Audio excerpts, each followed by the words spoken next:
Olá pessoal, saudações de paz, estamos aqui dando continuidade à nossa série sobre o maior equívoco de todos os tempos. E nós, no primeiro vídeo, nós paramos no que diz respeito a método alegórico de interpretação. Falamos sobre a questão do arrebatamento, se é o arrebatamento ou se trata da vinda de Jesus para a consolidação do reino. E nós dissemos que alguns pregadores usam o método de interpretação alegórica para tirar o texto fora da sua literalização e do seu sentido.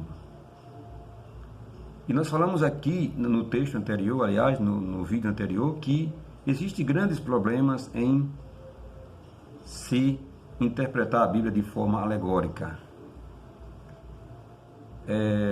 E citamos alguns problemas que isso causa, que o sistema tem causado com esse método de interpretação.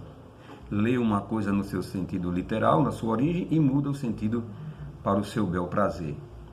A respeito disso, Martinho Lutero advertiu sobre a atração sedutora de espiritualizar o texto bíblico. Uma alegoria, dizia Martinho Lutero, é como uma bela meretriz que acaricia os homens de uma forma impossível de não amá-la. Hoje o método alegórico de interpretação tornou-se muito atrativo. Dizer o que a Bíblia não diz, falar em nome de Deus uma coisa que a Bíblia não fala, é uma atração para os pregadores. Aqueles movimentos, aquelas coisas fantasiosas, aquela histeria coletiva que acontece nas igrejas, e os pregadores inventam coisas, criam da sua mente o que vem ali na hora, e as pessoas estão tão extasiadas que o seu raciocínio fica suspenso, que elas não param para analisar as baboseiras que esses pregadores estão falando em nome de Deus. Falam línguas, pulam para dar veracidade, à presença e à potência de Deus em suas vidas, mas na verdade eles estão envolvidos num espírito de engano e isso causa, infelizmente, uma atração. E todo mundo passa a gostar disso. Se a pessoa hoje pregar da forma que eu estou pregando, não é muito atrativa. Expor a verdade de maneira simples e clara não é muito atrativa. Mas se tivesse aqui mistérios, música alta, pulos, gritos, talvez eu teria este vídeo mais compartilhado. Mas eu vou confiar na sua idoneidade, na sua integridade, e creio que você vai fazer o seu papel nos acompanhando, e se quiser compartilhar, o mundo vai agradecer muito por isso. Então Martinho Lutero já advertiu sobre a atração sedutora de espiritualizar o texto bíblico. Ele sustentava que um bom intérprete deve considerar em sua exegese 3 coisas. Então todo mundo que vai pregar a Bíblia deve considerar 3 coisas. Em primeiro lugar, a gramática. Eu estou lendo minha Bíblia no português, então eu tenho que entender cada palavra que está sendo escrita, entender o sentido desta palavra, e também entender o sentido dessa palavra no original, entre aspas, porque não existe original, existe cópias, mas vamos assim com a maioria.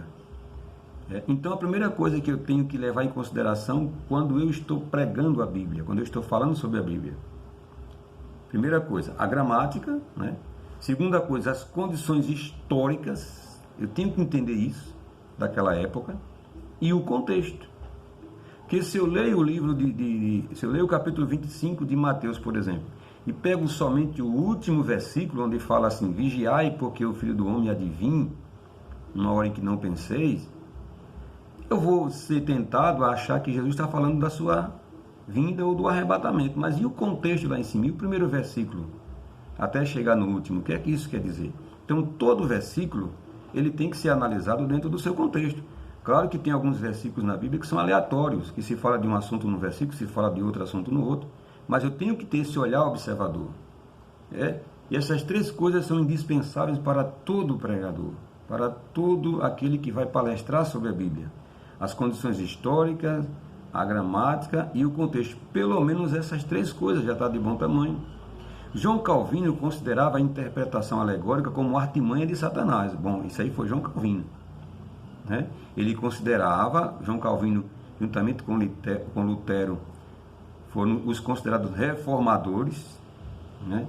E ele considerava a interpretação alegórica como artimanha de Satanás para obscurecer o sentido da Escritura. Na verdade, coloca uma lona, né? Uma lona bem grossa e obscurece, né, o sentido real da Escritura, do que está escrito. A sentença predileta de Calvino era Sacra Scriptura sui interpretis. Isso quer dizer, a própria Escritura interpreta a Escritura. Trazendo para o nosso bom e velho português, a Bíblia explica a própria Bíblia. O hábito de se ir além do que está escrito permanece e prevalece mesmo depois da chamada reforma. Claro, está cheio nos púlpitos das igrejas.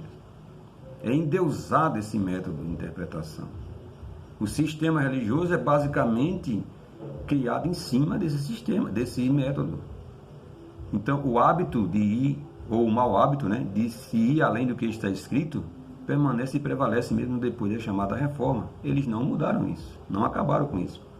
Principalmente no que diz respeito às profecias e parábolas acerca da segunda vinda de Jesus.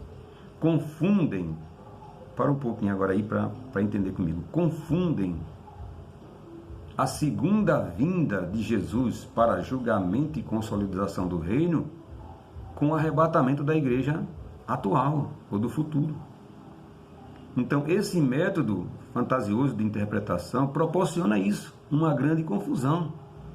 E as pessoas confundem a segunda vinda de Jesus, que foi para julgamento e consolidação do reino, com o arrebatamento da igreja no futuro.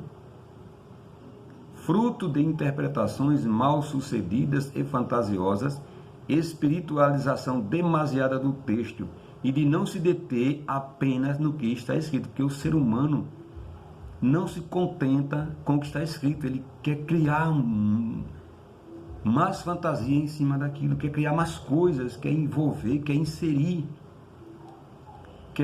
conteúdos em cima daquilo que está escrito. Se fazem livros e livros. Não se contenta em fazer uma pregação apenas recitando a Bíblia, na sua literalidade. Mas eles criam, né? São pregadores, são profissionais da pregação. E aí tem que inventar uma série de coisas. Então, fruto de interpretações mal sucedidas e fantasiosas, espiritualização demasiada do texto e de não se deter apenas no que está escrito. Basta começar a literalizar o que está escrito e tudo começa a mudar. Vamos ver isso aqui? Basta você apenas literalizar o que está escrito, se contentar com o que está escrito e tudo começa a mudar. É muito simples. É só entender o que está escrito. É só entender, procurar entender o que o autor deixou ali escrito e observar a gramática. Simples demais. Vamos ler o que está escrito no bom português e vamos entender o que aquilo está querendo dizer para a gente. Isso é complicado? Não. Agora eu leio o texto da Bíblia e vou procurar um significado próprio para aquilo. Não vou me contentar com o versículo que eu li. Se lá está escrito que 2 mais 2 são 4, eu vou procurar entender que 2 mais 2 não são 4? E vou dizer que não, porque naquele tempo, porque essas são 5, eu vou chegar a induzir as pessoas a acreditar que 2 mais 2 são 5? Isso é um absurdo. Isto é uma ingenuidade para quem escuta e uma aberração para quem fala. É somente eu me deter naquilo que eu li, no meu velho e bom português. Quer ver uma coisa? Apocalipse 22 e 12. O que é que está escrito lá? Eis que cedo venho, e o meu galardão está comigo para dar a cada um segundo a sua obra. Gente, tem segredo. Eu preciso aqui procurar entender o que é que Jesus está falando,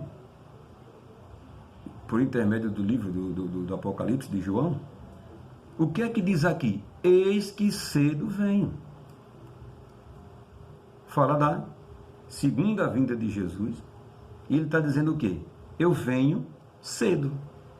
Aí eu tenho que entender, a palavra cedo significa o que na gramática portuguesa? Significa que ele está dizendo que vai demorar, que pode demorar, que vai passar muito tempo para vir? Ou aqui está dizendo que ele vai vir logo, que ele viria logo? Olhe que essa palavra foi escrita aqui entre o contexto histórico, né, e o contexto de tempo. Esta palavra foi escrita cerca de 2000 anos atrás. Agora, de 2000 anos atrás, do ano 60 ou 70 da era cristã até hoje, é cedo ou tarde? Como é que a gente chega a essa conclusão? É cedo ou tarde? Ora, para hoje já é tarde. Para hoje já é tarde. Então ele está dizendo eis que cedo venho. Naquele tempo, no ano 60, 70, ele diz o quê? Que venho cedo. E o cedo seria passar 2000 anos para a vinda dele? Aí não seria cedo. Aí ele teria que colocar ali, eis que tarde venho. Ou seja, eis que vou demorar a chegar. É só observar a gramática. Eu preciso fantasiar isso aqui? Eu preciso procurar um sentido, usar um método de interpretação para isso aqui? Na gramática portuguesa, a palavra cedo quer dizer logo, quase que de imediato, no primeiro período. Eis que cedo venho. Então eu tenho que acreditar no que está escrito, não vou mudar, não vou além do que está escrito. Ele disse para João e para os demais ali das igrejas da Ásia que ele vinha cedo. 1 João capítulo 2, versículo 18, está escrito assim: filhinhos, é já a última hora. Ora, uma expressão simples da nossa gramática, a última hora, a hora final, o restinho de tempo. Começou a se falar que ele vinha cedo, depois começou a se falar que ele, mais um pouquinho de tempo ele viria, e agora João está na sua fase conclusiva do cumprimento da vinda de Jesus. A última hora, os discípulos estavam vivenciando a última hora, não os últimos dias, nem os últimos anos. Eles começaram a viver os últimos anos, depois passaram para viver os últimos dias, as últimas semanas, os últimos meses, e agora a Bíblia me diz aqui que ele estava dizendo, já é a última hora. Então a última hora para você é o quê? 100 anos, 200 anos, 300 anos? Olha que ele não fala mais em anos, dias, meses, ele fala em hora. Então entenda isso aí, não procure outro sentido, não queira mudar isso, não queira fantasiar, não queira alegorizar, se contente com o que está escrito, não vá além disso. Eis que cedo venho e depois já é a última hora. Agora, Apocalipse 13:11, olha só, eis que venho sem demora, guarda o que tens para que ninguém tome a tua coroa. Agora eu pergunto a você, o que é que no português, na nossa gramática, significa dizer eis que venho sem demora? O que é que significa sem demora? Então para você, vou ser bem repetitivo nisso, para que a gente possa entender. Então para você, demorar é o quê? E sem demora é o quê? Então para você, 2000 anos, está demorando ou não? Se fosse para ele vir na nossa época, ele já tinha demorado ou não? Se ele disse que vinha cedo, se João disse que era a última hora, e se ele mesmo disse que venho sem demora, então 2000 anos está demorando ou não para você? Então analise aí matematicamente, racionalize. Está demorando ou não? Se fosse essa promessa para o dia de hoje, já tinha demorado ou não? Então a gente estava tornando a Bíblia uma mentira, uma inverdade. Porque se ele falou que é a última hora, que cedo ele vinha e que ele viria sem demora, então 2000 anos já demorou demais. Então não poderia estar sendo para hoje, porque 2000 anos já se passaram, então já demorou muito. Então não era mais sem demora. Ali teria que colocar, eis que venho com demora. Não me espere cedo, não é a última hora, eu vou demorar a vir. Mas o que está escrito ali, em Apocalipse 3:11, é: eis que venho sem demora. Hebreus capítulo 10, versículo 36 a 37 diz assim: porque necessitais de paciência, lá, né, naquela época, né, o escritor dos Hebreus falando lá nos anos 50, enfim, para que depois de haver desfeito a vontade de Deus, possais alcançar a promessa. Porque ainda um pouquinho de tempo, e o que há de vir virá, e não tardará. Gente, no contexto da nossa gramática, para você que está lendo a Bíblia, o que é que significa um pouquinho de tempo? Ele não falou aqui um muitinho de tempo. Então, 1000 anos, aliás, 200 anos já não é mais um pouquinho de tempo. 300 anos não é mais, aí é que não é mais um pouquinho de tempo. 1 milênio não é um pouquinho de tempo. E 2000 anos aí é que não é um pouquinho de tempo. E diz mais assim, ó, virá e não tardará. Todos esses textos que eu li, eles remetem a, segundo os pregadores, a vinda de Jesus para arrebatar a igreja, usando o método alegórico, né? Não literal. A gente vai explicar isso aqui na frente. Então, para eles, justificar isso pela gramática não tem como, porque um pouquinho de tempo não é um muitinho de tempo, e não tardará não significa 2000 anos.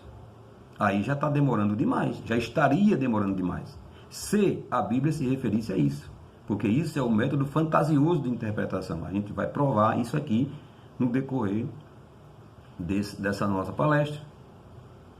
Eu vejo aqui, ó, Mateus 26, 36 ao 39. Em verdade vos digo que todas estas coisas hão de vir sobre esta geração. Que geração? Então, na gramática, a gente está usando bem muito isso aqui, na gramática da língua portuguesa, ou na gramática do grego, o que é que significa esta geração? Aqui não está dizendo aquela geração, mas está dizendo esta. Leia na sua Bíblia, Mateus 26, 36. Em verdade vos digo, em verdade, não é em fantasia nem mentira, vos digo que todas estas coisas, eu vou mostrar que coisas são essas, hão de vir sobre esta geração. Que geração? Essa que a gente está vivendo hoje?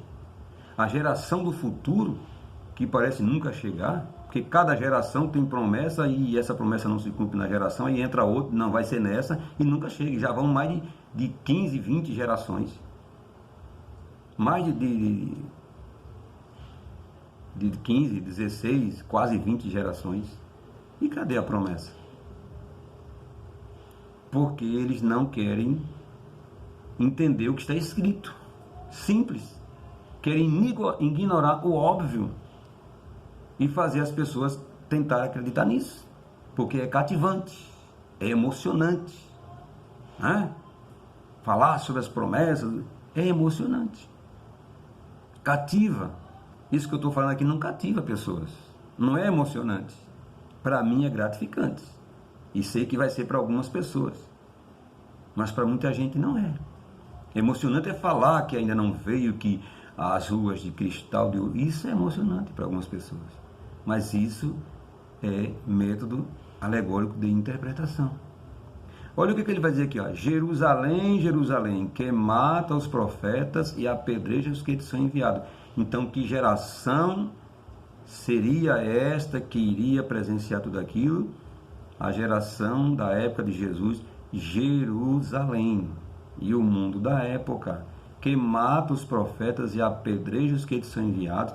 Quantas vezes quis eu ajuntar os teus filhos, como a galinha junta os seus pintos debaixo das asas, e tu não quiseste.